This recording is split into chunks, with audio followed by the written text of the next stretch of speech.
So, as I had already mentioned to you, Joe, I plan very little in advance for these conversations, but I find that it generates a much healthier discussion than having like this big list of things, because you start to create expectations of what the conversation could be, because when you write down a question, you start assuming in your head that you already know what the answer is going to be, or maybe you have an expectation of what the answer could be, and then you start getting expectations for the conversation as a whole. And you really shouldn't hold expectations on other people.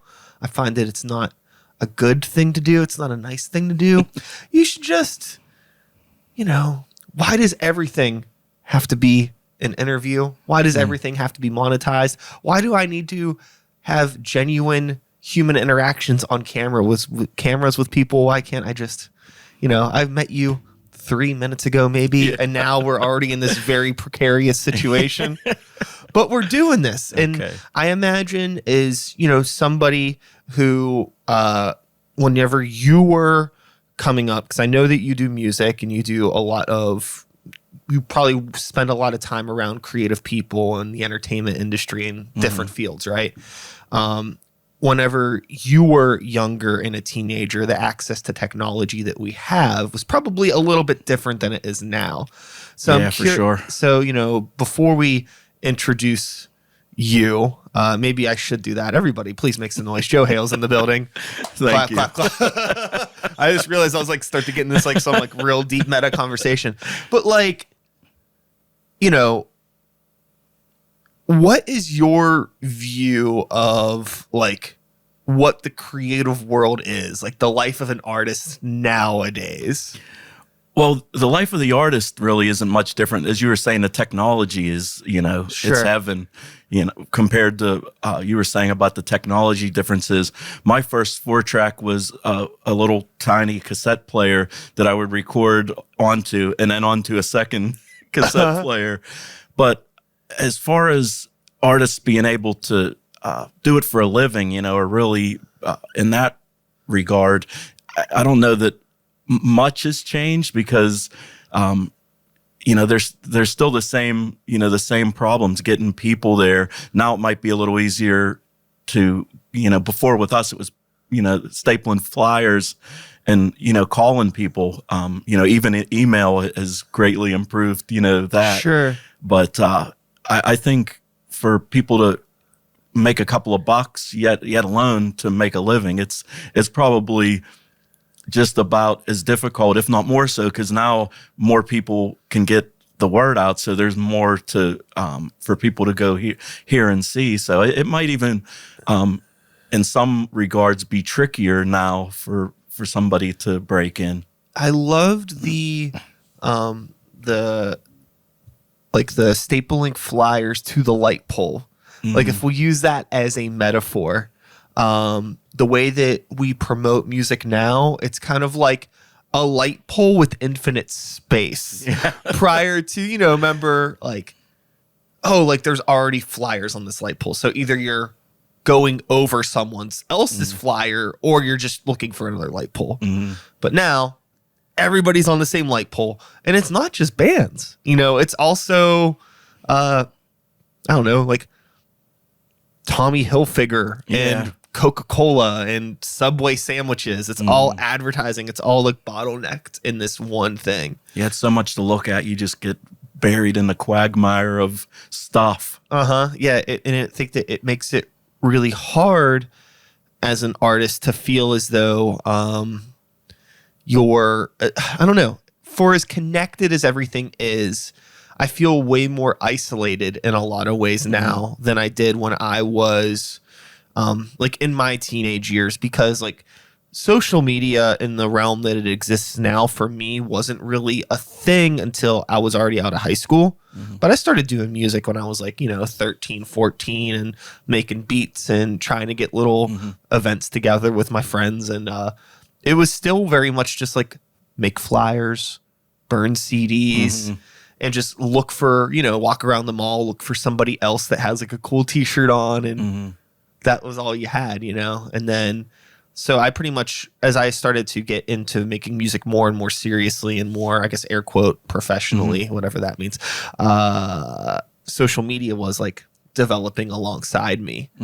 And it was really, really strange to try to like always like adapt. Like every time I feel like I would get comfortable with the way something was going, it's like, well, now there's Instagram and then now there's this and that. And it's like, I just want to write songs, you know? That's where I'm at. And if you can imagine, you know, for me, you know, I was born in 1965. So it's like, for me, I try to keep up with as much of the, you know, social media things, but I'm definitely, I just say F it, you know, because you end up spending more time trying to figure that stuff out than actually creating, you know. And that's one advantage that I have now at my age is I still love it, and I'm approaching it not much different than I did. I'm approaching it for fame, but I'm approaching it that I want to create the best stuff that I can do. Yeah. And I want to try to help some, you know, other people, you know,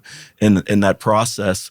But, you know, you guys that are really trying to, you know, pay your rent with it or whatever, I can really empathize and sympathize with that, because it's, you know, and just because you put the time in, there's no guarantee that, you know, people are going to latch on to it. And that's where I get back to the point where I think it's as tough, if not more tough now to, you know, make your mark. Yeah, it's a little bit harder to find I would say it's not necessarily harder to find like your community, or if you want to get like gross business speaky about it, your target demographic. that gives me the douche chills, man.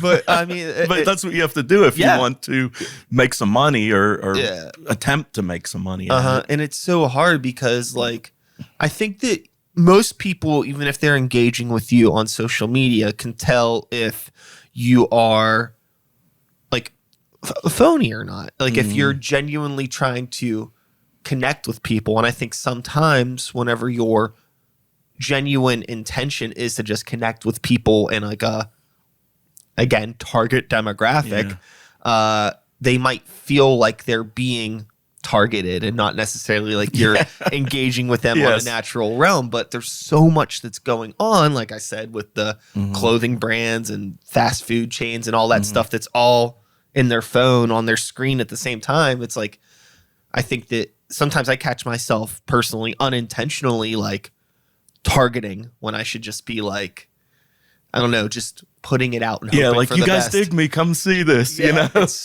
it's so hard balancing all that stuff. But you know, with you now as a, you know, still an active, creative musician and human being on planet Earth in the year 2022, going into 2023. What is it you're doing with yourself creatively these days? Well, creatively, the guys that I've been playing with, in fact, the drummer, my drummer, Gary Berdowski, we've been playing together since 1982. So our creative cycle is we usually probably starting in, you know, like August, September, we start working on a new album, and it usually takes us about 2 years. But we, air quotes, have our summer tour every year, which consists of, you know, like Deutschtown, Millvale, you know, some house parties. We go to Chicago to play a big block party, you know, for our friends. But to me, like every day, like I play for at least 2 to 3 hours every day. And by play, I mean, try to learn new stuff on guitar, try to write lyrics, try to come up with new riffs, new sounds. So right now with our air quotes summer tour, we're supporting our album called The Deep Now, which we finished it was released, I believe, last December. And we're just kind of trying to support that. And as you know, by the time you have it out and support it, you're pretty much sick of it already. Sure. But I have a bunch of ideas, and hopefully, you know, we have a couple more shows coming up on the air quotes summer tour, and then we're gonna, you know, get back to it, working on the next project. Yeah, the thing that I find fascinating, and this is something that like I really don't want to harp on the fact that it's like, yes, you are an older human being than me. And but the thing that's interesting about this conversation is that with you being born in 1965, that's when you said you were born, right? To me, is that you're kind of one of the first people that I've been able to have a conversation with that I would consider like a product of the first wave of pop culture. Whereas like people that were born, in decades prior to you, the whole idea of things like, like the Beatles or movies on TV, collectibles, like art as like a true identity. I feel like that really didn't start to come up in the way that it is today until the 60s, right? So you're born into that. You're living through this. And now, decades later, you're still doing this with the same amount of passion, if not maybe more than when you were younger, right? And that's always battling the stigma of like what is growing up, right? Air quote, growing up. Yeah. And I find that like people of your generation and the couple before it are really challenging the idea of what like the American concept of growing up is. And I'm curious if you have any thoughts or words to contribute to that concept. Well, my wife says that I'm perpetually 14 years old, if that's any indication. Sure. No, I agree. I think, the Gen Xers that I'm part of, it just seems like they're, you're more into the idea of you want to have fun. There's, a lot of my friends at least are creatives, and, we grew up with the pop culture, and, I'm very into, collectibles. I got a bunch of Lord of the Rings stuff, and I'm into art. I mean, you're wearing a Ding Dong Mystery Science Theater t-shirt.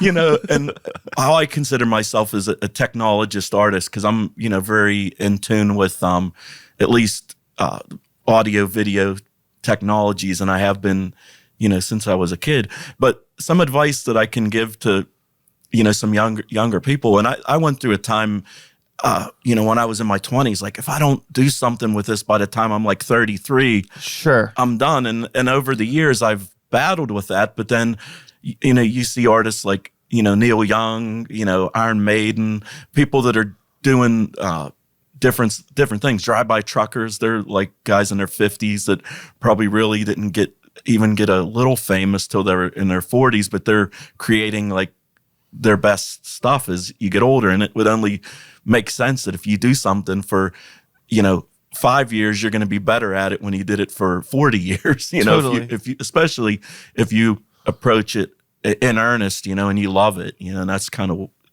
where I come from. Yeah, I agree with you, because now like I'll be turning 37 this year, such an old man, me.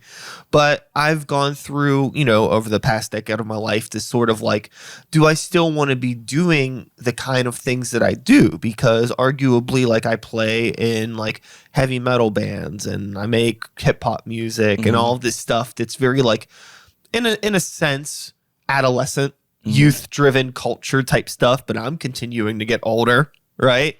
But also, all of my peers are getting older too. We still like all of this stuff. So why should I feel bad about continuing? You shouldn't. I know I shouldn't, but it's still funny that there's like this like guilt put on your shoulders by like society. Well, for sure. And you can imagine, for me, there are, people in my peer group that are like, we can't believe that you still do that. Or why would you be driving to Chicago to play this block party? And why would you, work on this music for 20 hours a week when you're working a full-time job? There are people uptight people, that aren't creatives that can look at what we're doing as like a fool's errand, but luckily I don't really give a shit what anybody else thinks about it. So I love it and I continue to do it. Totally. I find that it's like really hard to, for people to kind of understand the mentality when they don't have their own thing.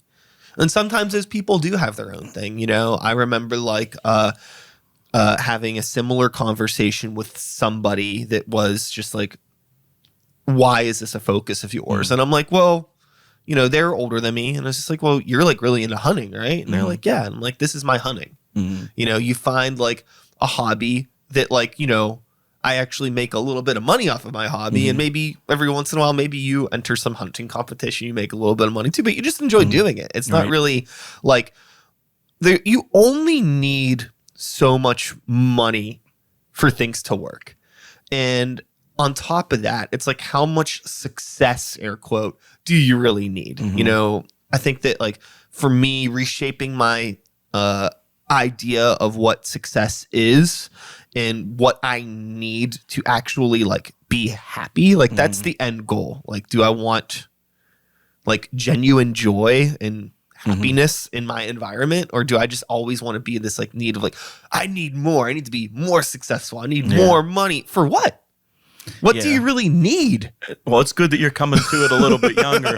You know, for me over the years, you know, in fact, I had probably in my, about your age, you know, and I was just like still going after it, you know, and then I'm just like, I was equating my fame with, you know, there's this many people that come to see the band. I'm making this much money. I can pay my rent with money I made doing this thing. And I went into, you know, a little slump, and I was like the like a low point in my life when I wasn't really engaged in the creative process, and even found myself in kind of in a depressive hole. And then when I came out of it, it was music and creativity that, you know, brought me out of it. And ultimately, you know, we're all looking for happiness and things to occupy your mind to keep you from thinking about, oh, I'm going to be dead in that X amount of years or whatever. Sure, absolutely. And it's a pretty shitty life if you sit there dwelling on like how much time you have, you know, instead of getting out there and doing it. And for me, the creative process is, and if it were nothing else, and I believe it is more than this, but I get together like every Friday with guys that I love, you know, making music, drinking a few beers. I mean, and even if there was no end product, if it was only getting together with those guys, I mean, it's just a really good way to spend your life, that camaraderie, and especially when you're creating stuff. I find that it's a closeness that's, you know, not much different than having a relationship with a partner, a spouse, you know, because when you're birthing these, creative things, you know, they're all little children. They're all little children. Yeah. I, over the past few years, have really started to become way more thankful. Not that I ever wasn't not thankful, but become way more thankful of just being able to have good people in my life that are good hangs and that I can create stuff with. Because like, as you get older, I mean, it's harder to like make genuine connections with people. For sure.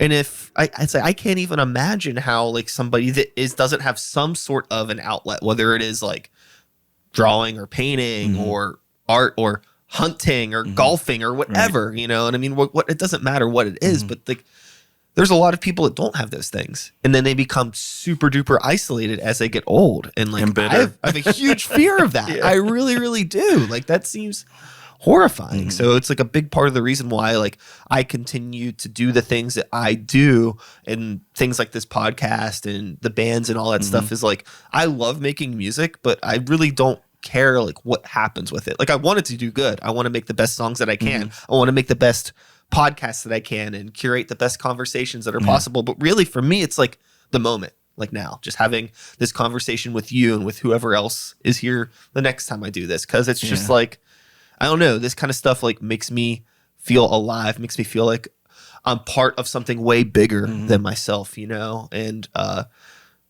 always wanted to just like, when I started doing art and music as like a kid, it was because like I didn't like have any friends right in school, so I just hang out and play video games and draw and you know, listen to 9 Inch Nails and write angry songs. My mom finds the lyrics and she's like, what the fuck is this? I'm just like, Brian's in trouble. yeah, that kind of shit, right? But you know, over time it's like I just want to meet the other weirdos, the other art freaks, you know. And then over time I found them. But then it's real easy once you find them to like take it for granted if you're not careful. Indeed. I've been there. And now that I'm older, you know, and you kind of come and go with some folks, and the older I get, the more I do appreciate that. And the older you get, the people that want to create and hang, it diminishes. And, when you get to be my age, not that I'm like super old, but I've had friends who have passed away. So you start just through death, you start losing some of those good people that were good hangs and good creatives. It's really interesting. For me, I've also unfortunately, there's people that I've known that have passed away, and in a less dramatic way. I've also had people that have moved away, or people that have started families and decided that the creative thing just wasn't for them. So you lose people in all these different ways throughout the years, and it's just shit, I wish that we would have been able to spend more time together in one way or another. But I wish nothing but the best for anybody. Ultimately they make their own decisions. It's crazy about though, because I had kids young. I have 3 daughters, and I've watched a lot of my friends the same thing. We have kids, so now we gotta not be involved in this. But the tack that I took was I included my kids in it. And as you know, my daughter Anna, who goes by Swamp Walk, and she definitely was around music and musicians and creativity. And all 3 of my girls are creative, but Anna's out there, really doing it. She has been making music since she was probably 6 years old. Yeah, no, it's awesome. And that's the thing is I think that if you really give a shit, you can find a way to make it happen, whether you include your children or your family or not.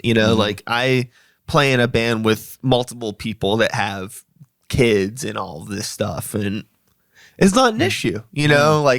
Things come up. Sometimes it's hey, can't have practice this week because somebody's sick, or I got to take care of this or that, and it's okay. Have to go to the school play. Or whatever. Sure. Stuff comes up, and it's fine. It's just and it's okay, because ultimately, I think for us, it's about just friendship first and being there for each other, and then whatever fun music comes out of it, that's kind of just a side effect. It's sure. I think that sometimes you can get it backwards, where it's music is the number one goal, and maybe a good friendship is a side effect, and it has to be the other way. For sure. And I've drifted, sometimes you get caught up in this has to be this way, and I wanted people to hear it this way, Totally. But I agree, and I've aired on that myself. And then you have people that, it creates negative energy there with those folks. So you kind of you want it to be as good as it can be, but you, like you said, definitely you want to nurture those friendships. Yeah, it's hard. I mean, at least for a lot of the music that I do, and I don't think this is necessarily particularly unique to heavy metal kids, but they're not the most extroverted types when they're growing up. So I'm dealing with a room full of adults that maybe weren't the most social in different times in their life. And now we need to be open with each other and discuss well, hey, I really don't like what's going on here. Or, are you okay as a person? Don't worry about the song. Are you doing okay today? And those things I've had to work on throughout the years, of just actually knowing how to talk to people in a human way. Yeah. And then then that makes writing a song with them a lot easier. If you could just make sure everybody's okay. As just on the base level, coming into stuff. But again, there's a lot of ego that comes into writing rock songs, which is good. You want it. What's rock and roll without ego? But it can be hard, when you got 4 or 5 people that are all creative. They're good at what they do. That's why you like to make music with them. They all have an idea, and you're oh, maybe your idea is not as good as mine. Yeah, you try to figure it out. That's always is tough, because everybody. And then you might have some folks in your band that maybe don't put as much time into it. So then, which may not be a right thing. But I know myself, sometimes I feel like I'm rowing the boat by myself. And then, but you do have to nurture that and try not to be well, I did more than you. So sure, it's either nobody has anything to contribute, or all of a sudden one day everybody's I got ideas, and you kind of got used to rowing the boat by yourself, and you're okay, fine. And then it's a fun juggle, but at the end of the day, it's well, everybody just wants to make a good song, right? And what's any sort of a relationship, whether it is a personal relationship or a romantic relationship or a business relationship or a creative relationship, without compromise? Compromise makes the world go round. Well, that's how you keep it together. If there's no compromise, you don't have a band because, like you said, all the egos, it's just you have to choose your battles wisely. Sure. Compromise is like what is a duct tape for human emotion or something. There's some sort of a t-shirt waiting to happen there. I'm not too sure. I'll have to figure that one out. Going back to something you said, I was just been thinking about it a little bit, is like, and the older I get, you find less people that can hang in like a cool, sure. Or not even cool, an authentic way, and the older I get, you really know you can identify the people pretty quickly who you can, hang with. In fact, I always say the art of the hang, and my wife gives me a hard time because I'm like, I know how to hang. And she may be mad that I tell her that she doesn't know how to hang. Yeah, no, I think that it's really important to like know yourself and like understand, like, maybe it's not necessarily a conversation of boundaries, but just knowing like the type of people that you vibe with, I think there was a long time, like when I was a teenager and even through my 20s, where like I just wanted to be accepted by any group, really. I just wanted to be a part of everything so I could have more opportunity just to like meet people. But then over time, I started to realize like I don't actually like some of these people, and it's nothing against them. It's just not my energy, and it's kind of like really just like fucking up my mental environment. Honestly, being around these people that like don't really care about me. But now I can like meet somebody and chat with them for maybe like a minute or two, and I could tell like this ain't it. Like, I respect you as a human being, and I'm sure that you're a nice person, but it's just like I have my own particular quirks and things that I like, and I can just tell that this ain't gonna be it. But, for sure. Good luck out there. With, so growing up through, basically the 70s, we would say, into the 80s, through the 90s, I mean, you've all of this time that you've been alive on planet Earth here, not only has pop culture, as I mentioned before, really, solidified into this thing where now you see a lot of like recycled trends and nostalgia candy and all this stuff that comes through, has there been anything that has like really like surprised you in the realm of like pop culture? Like, do you know, like why is this a thing? Or like, I didn't expect this to happen. I mean, like, things have gotten so crazy to some degree. Like the extremes have really been pushed in a lot of weird directions. It's funny, and I'll go back, but the first thing I watched the Andy Warhol documentary on Netflix, and he had a Polaroid and took like a billion like dick pics. Okay.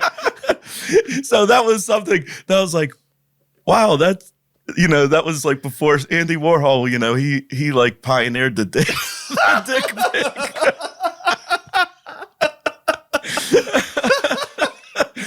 That was just something funny that, when you said something that like really, really shocked you.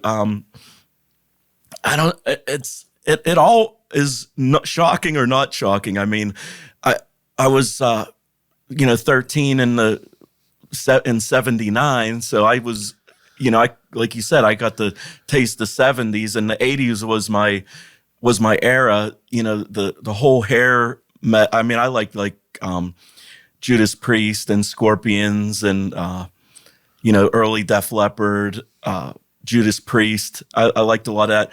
I mean, there were a couple hair metal things that I liked, but it's just like that whole hair metal thing, the whole glam rock kind of thing. That was, that's kind of surprising. Sure. I cannot possibly imagine being a teenager going into, my late teens into guitar music and like not being like, whoa. Yeah. When all that stuff's around. And yes, when I was a skinnier lad, I went through the spandex and the eyeshadow era when we were playing in the early 80s there. Yeah. But I definitely more identify. And when grunge came, because I was a big Sabbath head too, and I just, the whole grunge scene, the Soundgarden and Alice in Chains, Nirvana, I kind of, and I still, if we cover some songs, it's usually like 90s centric stuff.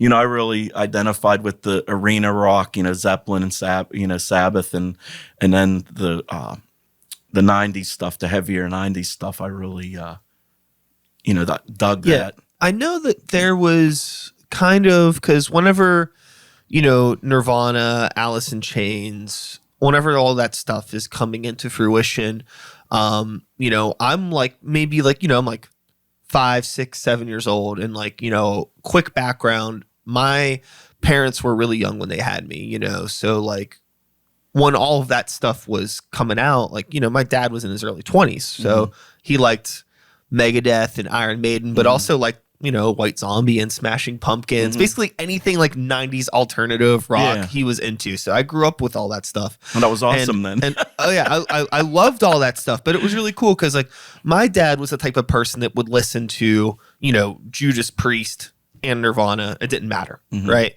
But also there's kind of been this narrative that like, grunge was a big pushback against like their hair metal sort of bands, because I guess in terms of pop culture, it just kind of worn itself out.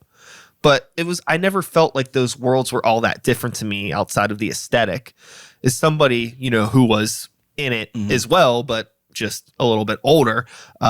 What did you feel like? Oh, I'm fucking sick of this hair metal stuff, or was it? I was kind of there when there was like Trickster and I guess not to slam any of these guys. Sure, some they of were the doing bands, their best. Sure, some of the bands. I guess it got a little. You know what we could say about it? They were targeting a demographic. And I was kind of over that.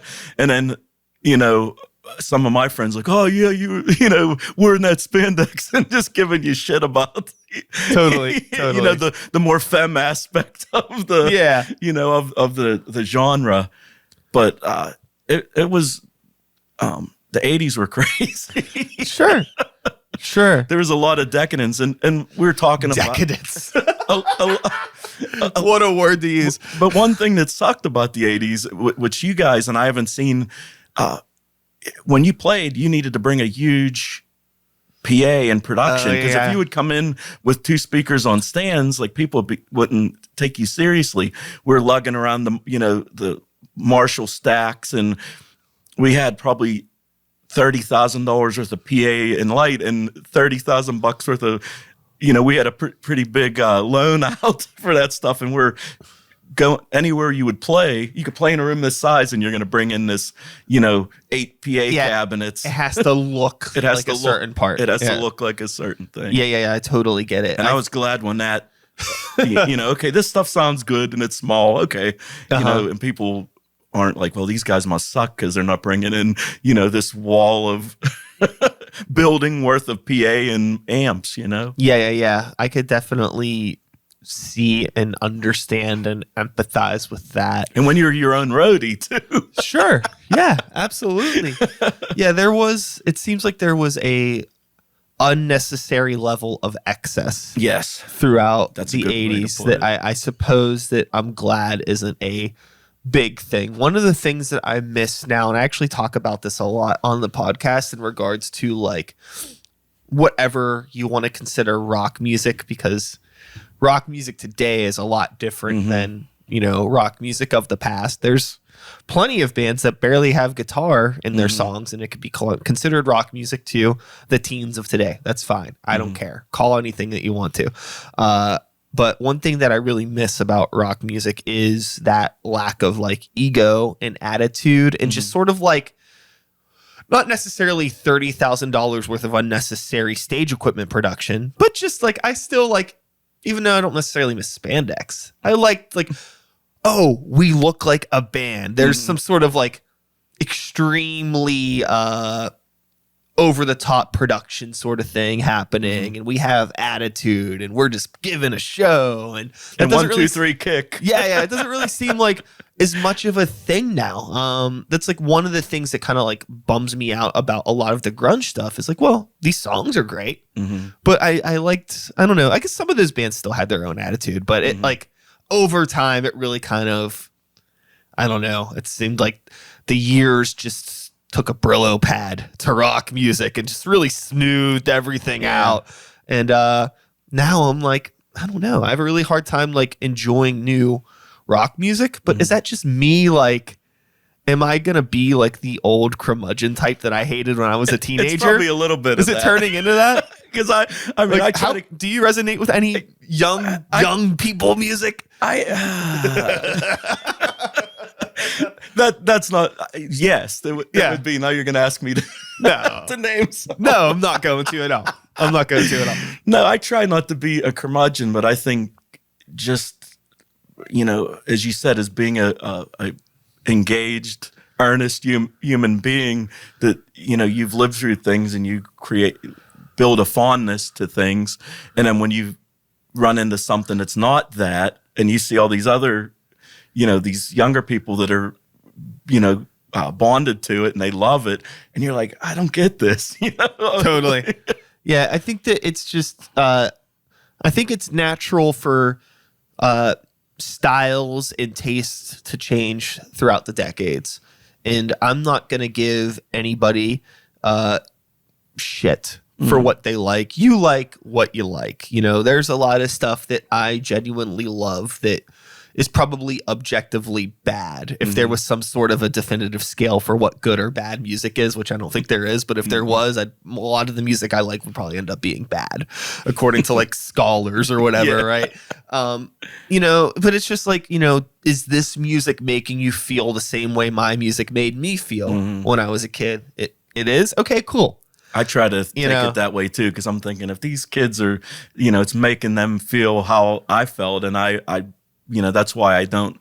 I mean, there's some things that I may judge a little harsher than others. Sure, that it's just, you know, you're like, oh, this is terrible. Yeah, but it's like I don't know. It's like a food menu at a restaurant. You know, it's like, you like the spaghetti, I like the cheeseburgers. You know, the fact that you're eating that spaghetti, I don't care, it's on the menu, and you're eating it, it has no effect on me. Exactly. I might have to look at you eating the spaghetti, and I might be like, I don't understand why they like that spaghetti, but ultimately, you're full, I'm full, and we're happy, right?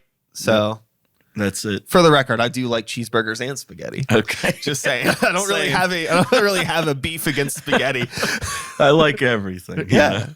Yeah, I guess, yeah, to some degree, I can find, with like art and creativity, if I find that there's like a genuine intention behind its, what's the word?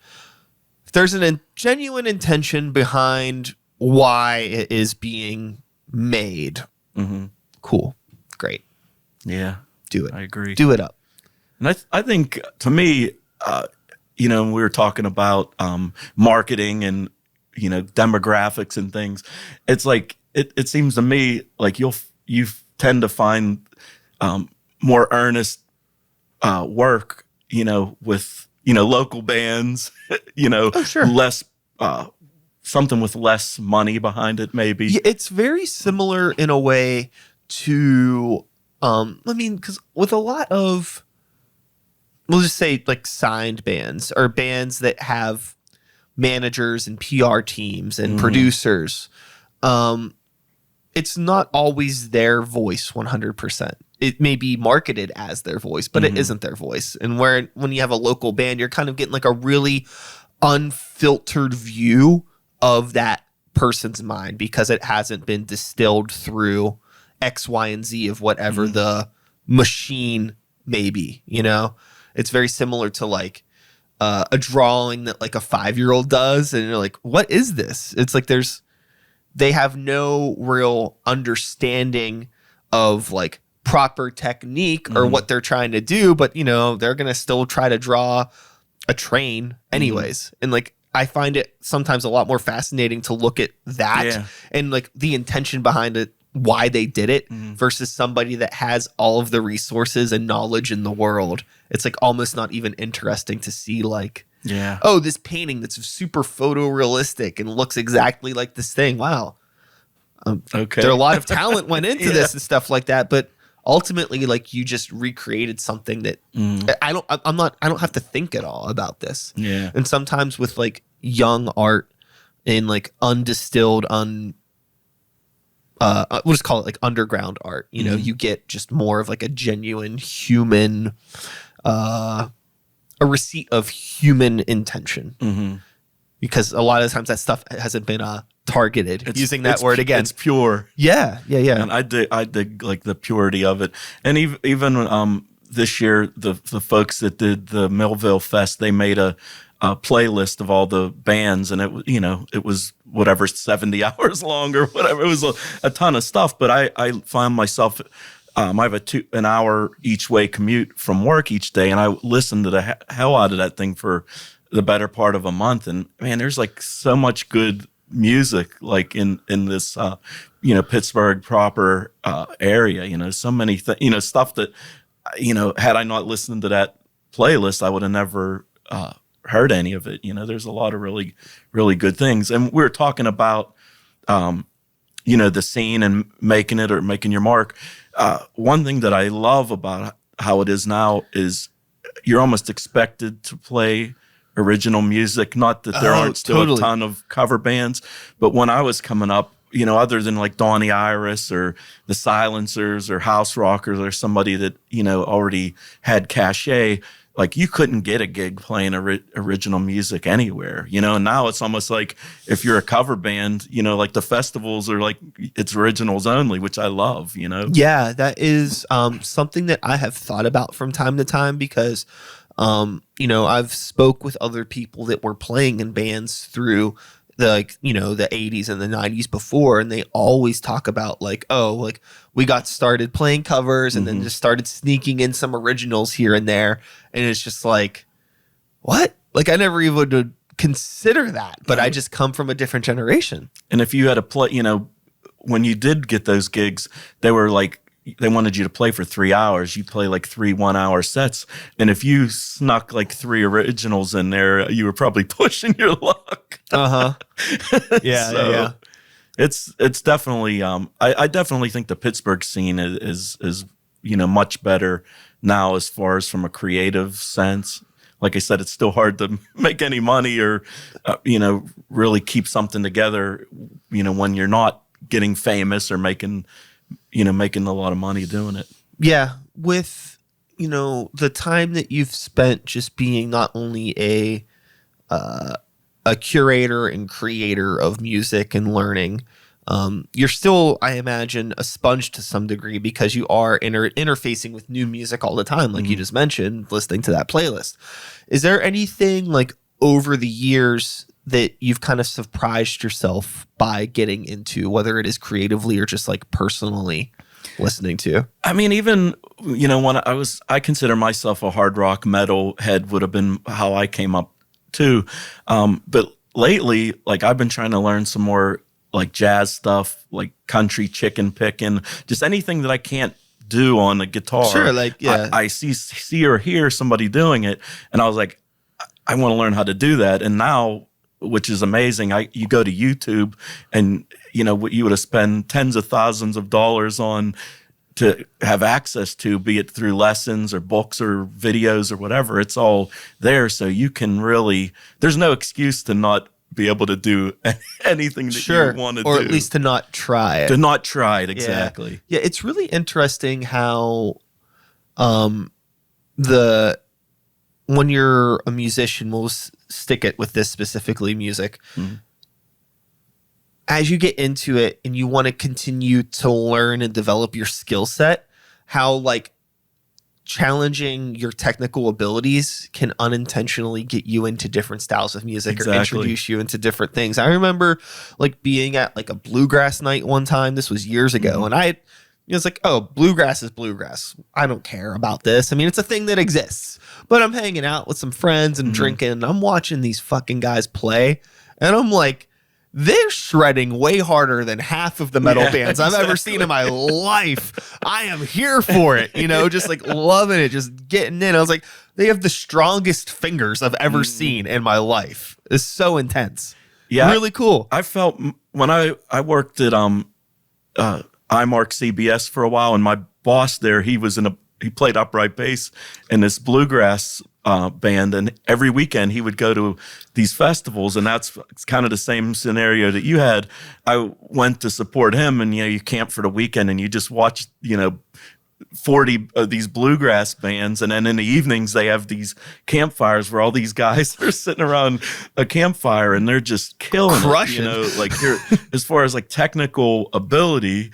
You're like, oh my God, this guy can play the shit out of this thing. Yeah. The banjo and guitar, the mandolin.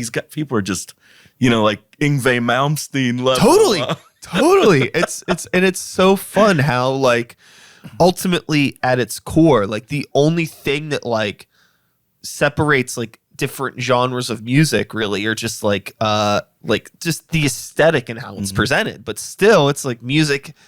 All it is a language. It's like all of these bands are still operating in the same note and chord structure and it's not like metal has some unique set of things that another genre of music doesn't, right? It's just a lot of it's the same. Plug bluegrass into the big tube amps and yeah. And it would probably have a similar result. It would probably rip. With the heavy metal stuff, right?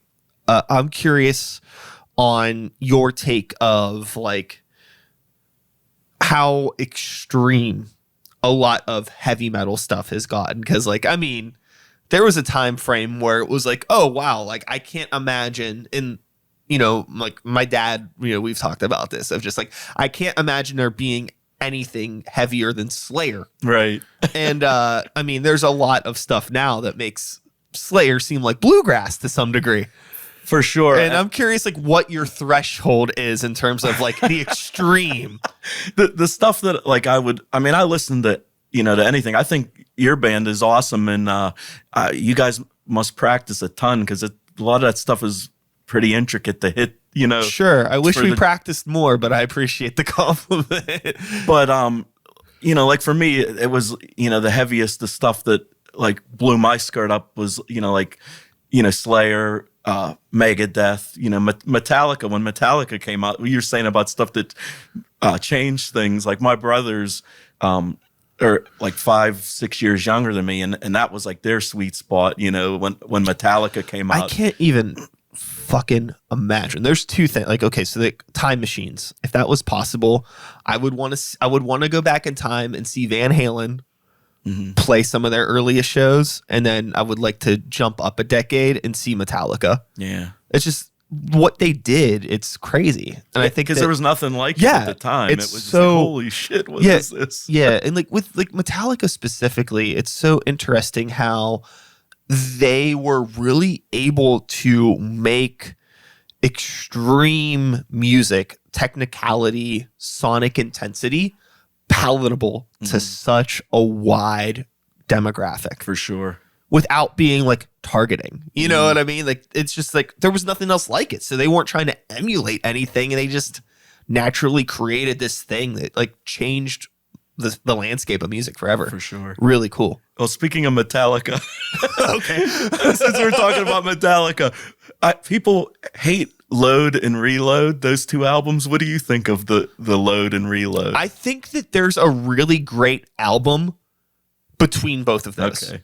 I think there's some really great songs on both of those records. There's also probably an equal amount of stuff that I could deal without. Yeah. But I think in the middle there, I really like songs like Until It Sleeps and King Nothing, like, a lot of like the hits from that era. Yeah. I think they're really great rock songs. They might not be metal. Maybe that's, but I don't fucking care about that. They're really good songs. There was some good stuff on there. Really fucking cool songs. And, you're not going to compare that to the early records. I mean, but I like the fact that they change and evolve a little bit.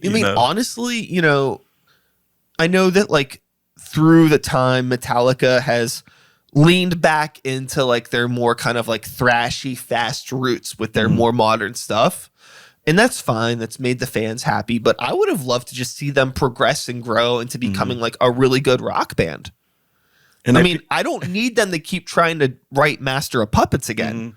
That album, it's like you were young and full of alcohol and probably some other things, and you just wrote this insane record. It ain't going to happen again. Right. But you could write some good rock songs.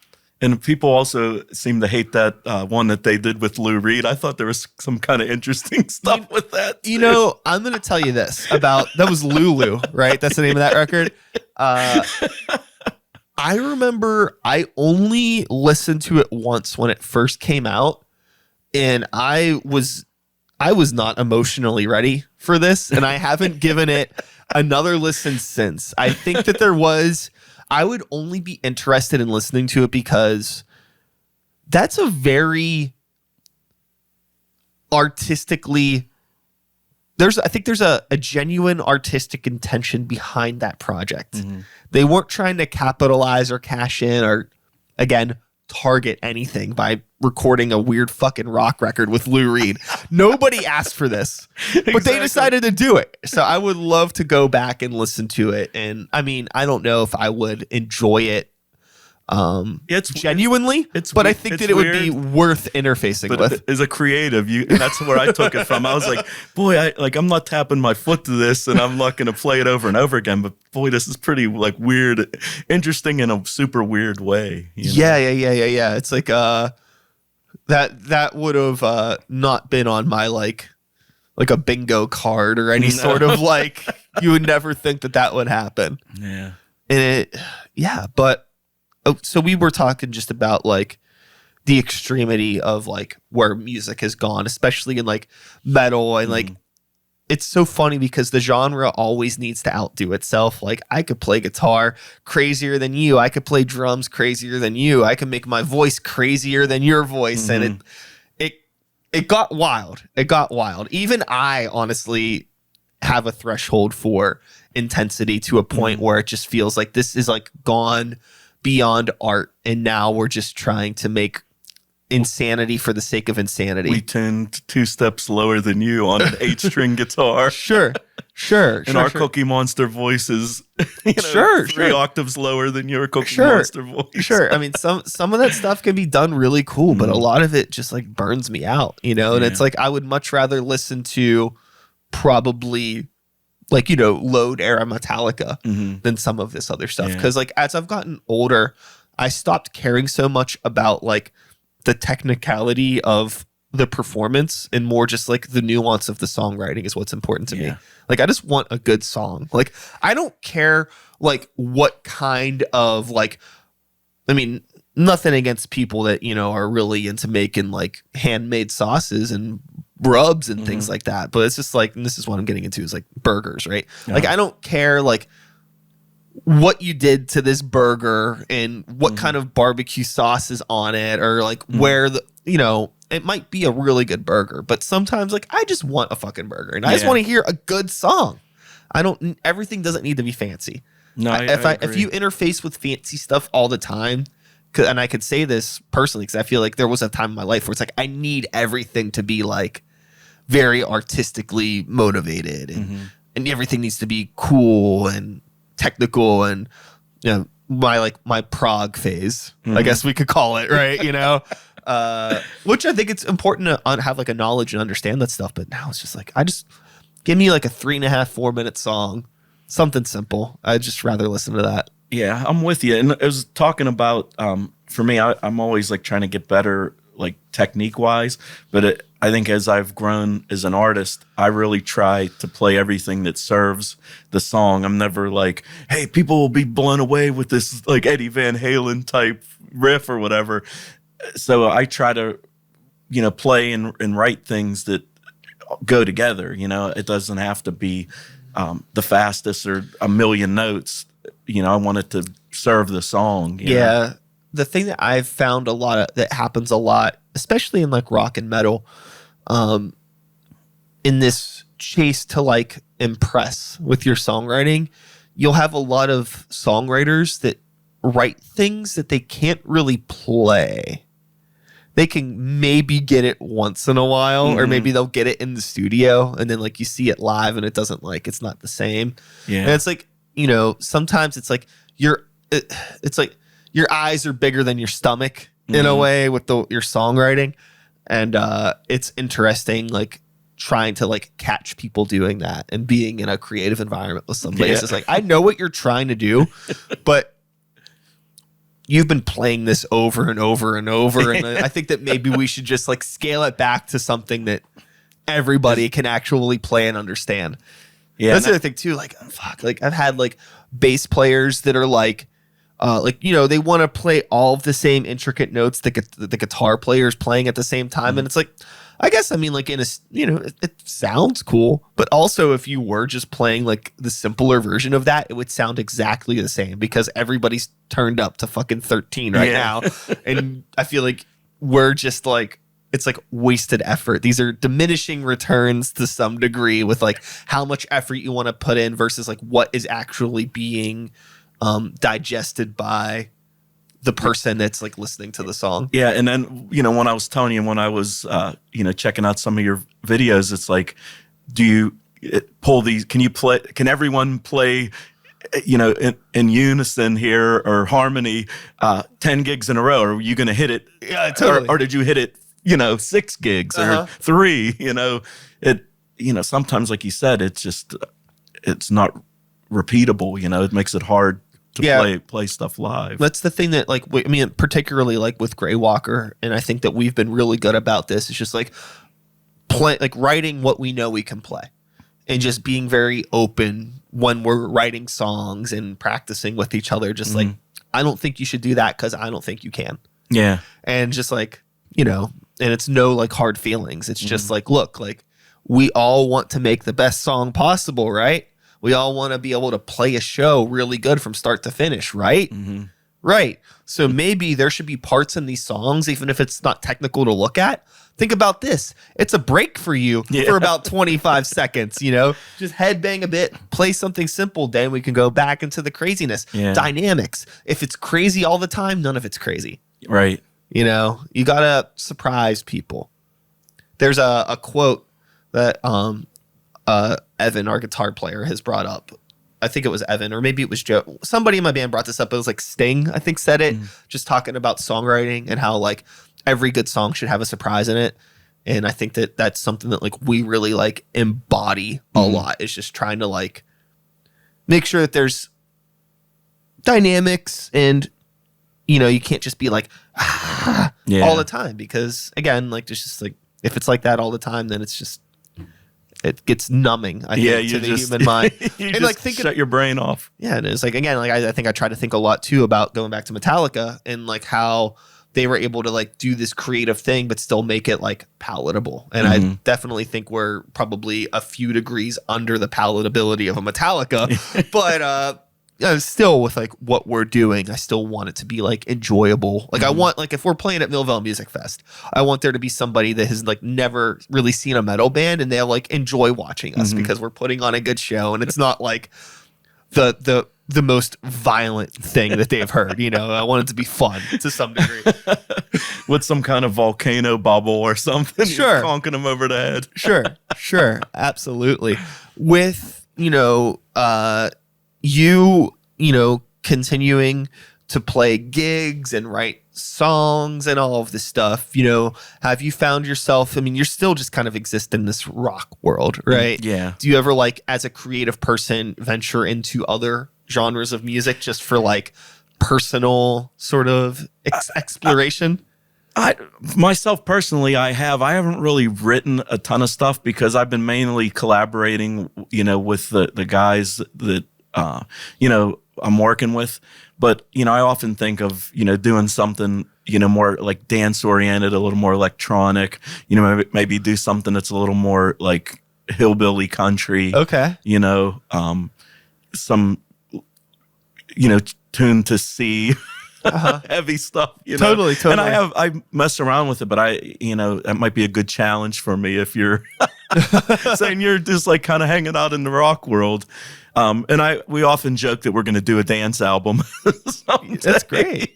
I've like the one thing that I've found that's been like really awesome, like over the years of like being like active in different genres of music for me is like there's like ways that things relate. I find that like being active in those genres has made me like a stronger songwriter for the other bands.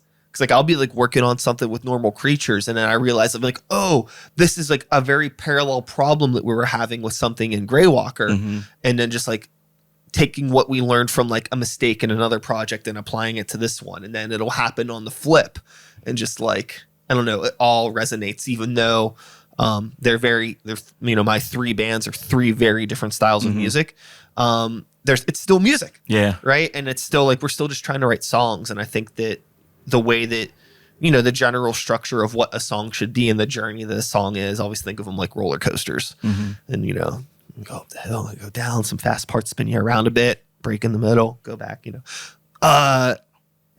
I don't know, just like being in those different styles of music has like just really, really helped me like think outside of the box of like what that genre needs to be, like with like my pop dancey goth stuff. It's like, I'm always bringing in like, how can we make this like heavier and more intense? And then like with Greywalker, it's like, how can we just like scale it back a bit? And then, it's fun just because my brain's always like firing all over the place. When you write your lyrics, like what's kind of your process? Because I know for me, I've always been like a lyrics person, and that's one thing that I really strive to become better, to tell a better story. And I think I have over the years.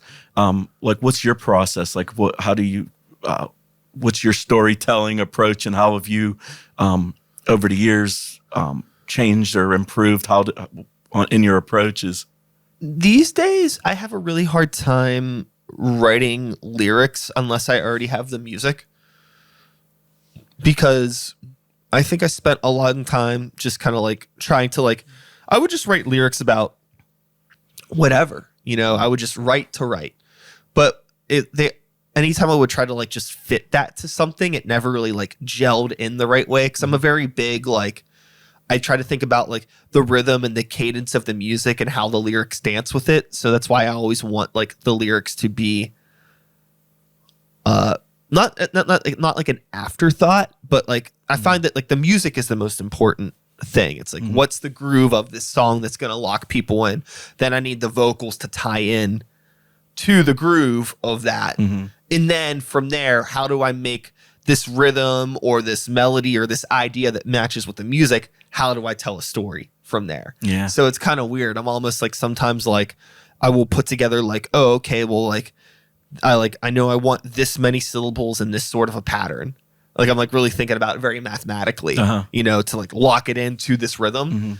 And then like, what could this song be about? I don't know. Sometimes it's like what I like, maybe we'll like, okay, well, the hook is crucial. The hook's what the whole song's going to be about. So we try to figure out what the hook of this song is going to be before I write the verse.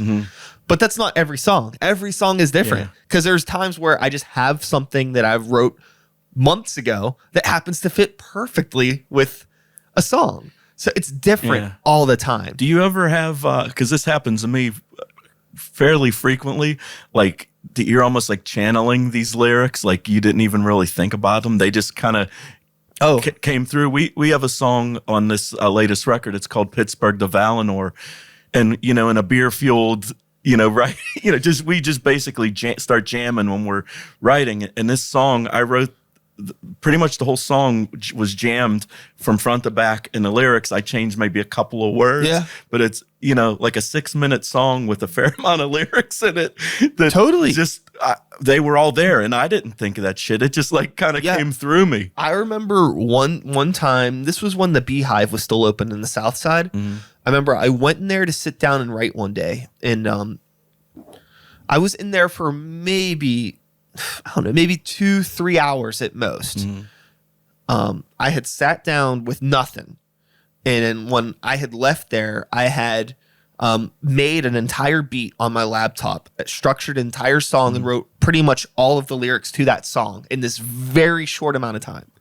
And like that had never happened on that scale that fast before. Like I had nothing. There was just sat down, got my coffee, zoned in, and it just fucking happened. And that's when you say like, that's pure fucking magic. Yeah. Like it was really and there's cool. Nothing better than that. Because it was really you just feel, for me, when that happens, it's like, I am a creative person, or I have a muse that's like pushing this stuff through me. There's been other, that's like the most dramatic example for me personally, but I've had other situations where like, I have like this rhythm structure down of how I want this verse to be. Cause it's like I mentioned that way that I approach music now. But I just cannot find the words. And like, I'll spend weeks just trying to get like 2 lines written. Yeah. And then there'll be other times where I just like sit down to start it. And then next thing you know, I'm like writing way too much. I don't know. I can't control it. I just try to, usually when I do write, I'm not forcing myself to write. It's usually, I write in public a lot, which is kind of weird. I don't ever seem to like just like be upstairs or like, oh, I'm going to work on stuff now while I'm home by myself. If I'm like home by myself, I'm probably like doing laundry or dishes or something. I don't know why I have this like need to like go out, even though I have a home where I can make coffee and I can have a beer. I don't got to go to a fucking bar or a coffee shop. I don't know. There's just something about like being like surrounded by like a lot of things that are out of my control that helps me focus more. I have no idea what that is. That's cool. Do you ever like, because I'm horrible at this, but you hear of a lot of creative people that like I sit down to write like 3 hours every day or No. I don't schedule anything. Outside of like, I tell myself like Sundays is kind of like a podcast day for me, and then Monday is my genuine adult day, laundry, bills, that kind of stuff. Tuesday I've practiced with Some Faith. Wednesday I've practiced with Grey Walker. Thursday I've practiced with Normal Creatures. And then in a perfect world, Friday and Saturday I have gigs. And that's my week. Rinse, wash, repeat. Yeah. Now, do I exclusively only do things for those bands on those days? No, it does bleed over, but that's the genuine structure. But as far as like, oh, I'm gonna sit down and write for this project today because I told myself I have to. No. I always have a list that's way too long of things that's impossible for anybody to get done in a day. And I just interface with like, that's genuinely what I feel like doing today. Yeah. That's kind of how I do it too. But I just was curious because sometimes I feel guilty. Like in the last few months, I don't think that because we've been practicing and playing some shows, and then I'm kind of neglecting the process, you know? I mean, like every once in a while, I think it's good. A little bit of guilt and accountability is probably good for your creativity every once in a while, but it can't be the only way that you engage with that sort of stuff. 'Cause, I mean, there's been times where it's like, oh, like, we have Grey Walker practice tomorrow and we got this new song and I keep saying that I was going to have lyrics for practice, but I don't. Let me at least get something together. Yeah. You kind of have to push yourself because like I'm somebody that's into all of the nonsense that I am. I'm a very easily distracted person. Like, oh, that's on Netflix now? Same. Or, oh, that there's that food truck's at that brewery tonight. I haven't had it in forever, you know? So I get distracted real easily. So sometimes you do kind of have to be like, all right, sit down, get some work done. Yeah. But for the most part, most of the art that I do, I don't have any there's no real accountability for other people or large things. We're all just independent bands doing our thing. We got make sure we're ready for the gig. If we're going to the studio, make sure we're ready for the studio, but just let it coast. Yeah. Hey, I know I'm hitting you with some questions. That's okay. I'm just curious. Like, you do that DJing like all over the country? Yes. Like, how the hell did you get into that? Well, I mean, it was a happy accident. Like anything else that happens in the world, like what your expectations. how do I word this? I was like shocked that there's like a shitload of people in those things. I was like, holy shit, Sykes, man. Yeah. I mean, really, I guess the simple answer to your question is just like I had been DJing for a long time, just doing parties in Pittsburgh, and they had done well. This was all before pandemic stuff, right? And they did well, and I enjoyed doing it. And once places started opening back up, a friend of mine had reached out to me with the idea for that Taylor party, and we were just gonna do like some nights in Pittsburgh, and we did, and it did well. And then we tried it out in another city because we had some connections in another city. Did well. And then they were like, hey, you should try it at this place. And it just, next thing you know, 3-4 months later, we're like, what is happening? Yeah, that's crazy. Good for you, man. I was happy to see that, man, when you see somebody, when you have that many people in a place doing one thing, you're doing something good. Yeah, no, it's been really, really cool. I really enjoy hosting those events. We got a bunch more coming up. We're going to be starting some other parties as well. It's been fun. It's been really cool. It's a cool opportunity. It's not what I expected by any means, but it's definitely it's interesting, and it's it's cool. It's cool. I mean, I really don't know what to say about it other than that. It's just that's cool. like, I was just curious because it seemed like a slower build than what I figured it would have been a slower build than what you just described. No. We started, the first night that we did was not even a year ago. It was in December of 2021. It just spiraled, and it really, it was honestly a bit of a distraction for a while. Like I'm finally just kind of like getting back, because I didn't even do the podcast for like a large chunk of this year, because all of a sudden it was like, you're not home anymore. And I was like, oh, and it was a huge distraction, not only for the podcast, but for the bands and all of this other stuff. Kind of fucked up a lot of things, if I'm being completely honest with you. I was really did. Your band sees you out there with, playing, DJing in front of, hundreds of people, or thousands. It looked like some of those look like a theater or whatever. Yep. And the band's like, come on, dude, put the energy. Why can't you get us? Yeah, I mean, the bands haven't been as much of an issue as some other personal things, but that's just life, There was a lot of great stuff and a lot of not so great stuff that came out of it. But that's the thing. It's just like back to that word that I brought up earlier, compromise. And what are you willing to compromise? What are other people in your life willing to compromise in order for you to do this thing and make this thing happen? And it was a crazy, eye-opening experience in a lot of ways. But hey, I'm living a very different life now than I was a year ago. Like I haven't had that much change in my life happen in such a short amount of time before. So it's kind of interesting just like thinking about like, how do I interface with all of this in a healthy way? Right. Because it's been like successful from a business perspective and successful financially to some degree. And like, how do I continue to do this, but not like screw up relationships? Not screw up relationships or like fuck up who I am as a person. Like, because I could very easily, like, I'm still working a day job that I don't need to work now. But like, I worry about if I leave my day job and I have zero accountability for anything here, am I just going to be like going off the rails? Am I going to fuck it all up? Because I have a very, I have that type of person. I like to have fun, but I need to have some sort of a base to be responsible for, to keep me in check, Otherwise, I might become like a real rock star. And I don't want that. But left unchecked, it could very easily happen. Well, I'm glad you met with some success, Yeah, I am too. I think it's cool. I think I'm I don't think it's a dumb, I mean, to some degree, it's not a dumb luck thing. I do think that I'm genuinely very good at what I do. I think we have a good product, and I feel confident in saying that.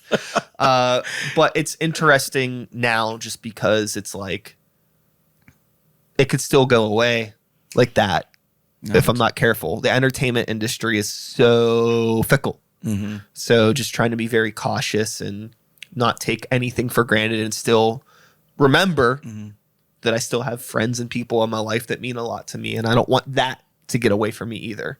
You do a ton of stuff, dude. It's inspirational, man. You know, thanks. Because I look at the stuff you do online and I was like, man, this guy, he does a lot of stuff.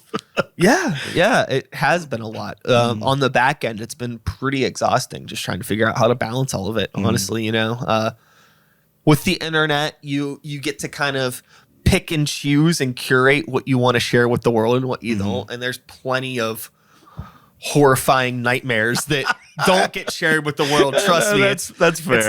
It's not all fun and game and baked salmon, and whatever else. You know, that's cool. Yeah. For me, I know we're probably getting to the end of the road here. Totally. As far as like playing music and keeping creative as you get older, and you know, you're at a point in your life where you don't have a ton of extra time. I mean, I still work a full-time gig, but I'm getting closer to retirement, you know, and I just feel when I joke around with people in my life, say I've always wanted to be a professional musician. So when I retire, I'll be able to just dedicate all my time to doing that, sure. You know? And by professional musician, I mean just putting out, having time to really dedicate to it how I want to dedicate more time to it, you know? So I think as you get older, it's a good thing to stay creative and you have more time to be creative. Yeah. I'm trying my best to just not only like make sure I'm making time for like my art, but like honestly, more importantly, is just making sure I'm making time for the other people in my life, because without those people, there's really no point in even making the art. For real. Other than like, you know, it's like I'm well past the point of like, oh, it's fun to like have a recording equipment and make a song. You know, I've been doing that for the past 20 years of my life. It's like, I mean, it's still exciting, but it's not like, oh, wow, look what I can do anymore. It's just part of what happens, right? Yep. It's just like, you know, now when I'm making music, it's like, I just can't wait to share this with people. And if I don't have anybody to share it with, there's no point. For sure. And I find, to me, and this may have been true the whole way, the process is the funnest part. Oh, know? yeah, like yeah. The gigging is okay and, you know, doing the A, B, and C, but the even finishing it isn't as satisfying to me as the process. Well, again, you know? that's the hang. You know, when you're working on the songs, when you're in the studio, you're experimenting, trying different things, all that stuff. That's all of the human elements of it. And I guess to some degree, performing live is a human element. I do enjoy it. There is a lot of nonsense that is sandwiched around playing a gig sometimes that is not my favorite. Yeah. But I've said a lot that, you know, I have, you know, records that I love, but there's a lot of those records that I would probably trade if I could just have like unlimited behind the scenes footage of them making the record. Like I'd rather watch like, you know, Iron Maiden in the studio recording Peace of Mind for hours than like listening to the record, which don't get me wrong. You're going to pry my copy of Peace of Mind from my cold, dead fucking hands. Yeah. But yeah, I would just love to know more about, you know, the process behind why things were made, the intention. You're going to be, if you're a huge Iron Maiden fan, you're going to be jealous. I saw them at the Stanley Theater on the Killers tour. That's fucking awesome. That rules. And I saw Bon Scott with AC/DC at the Stanley Theater, Randy Rhoads with Ozzy at the Stanley. So, you know, being old does have some perks. And I saw Van Halen. Totally. Yeah, that fucking rules. You know, there's some, I mean, I did get to see, you know, a version of Black Sabbath when I was very young, when they were doing those like reunion shows. I saw them at the Civic Arena. Yeah. So that was cool. Luckily with my, my parents being young and my family, even though none of them really played music, they were into music and rock music. I was going to like rock shows when I was a kid. Like I saw, you know, the Rolling Stones very young. I got to see the Cramps and Reverend Horton Heat and all this like wild stuff when I was like probably way too young. But And that shit changes your brain. Oh, I totally. have some stuff like that Yeah, just totally. changed my brain. You Yeah, know? yeah, it definitely changed my brain, but still, like, yeah, that's awesome. I would have loved to have seen Maiden with Paul Diano. That'd have been sick. Yeah, it was awesome. But I mean, the fortunate thing about Iron Maiden is that they still play one of the best live shows in I saw rock them and last heavy metal. time they were here. Mind blowing. Mind blowing. Yeah, It's like, whoa, so cool. But oh man, before we get into another deep dive, Joe, thank you for coming over, man. Thanks for having me, Brian. Definitely. I'll put like links to any of your creative endeavors that are awesome on the internet in the description. And it was a good chat. And I appreciate you. Keep doing what you do. Thanks. I got nothing else to do. Actually, I have a lot to do. If we're being completely honest, I have to drive to Zelienople. No, but it's all good. This has been an episode of my podcast. There will be another one sometime in the future. That's my outro. Goodbye. Awesome.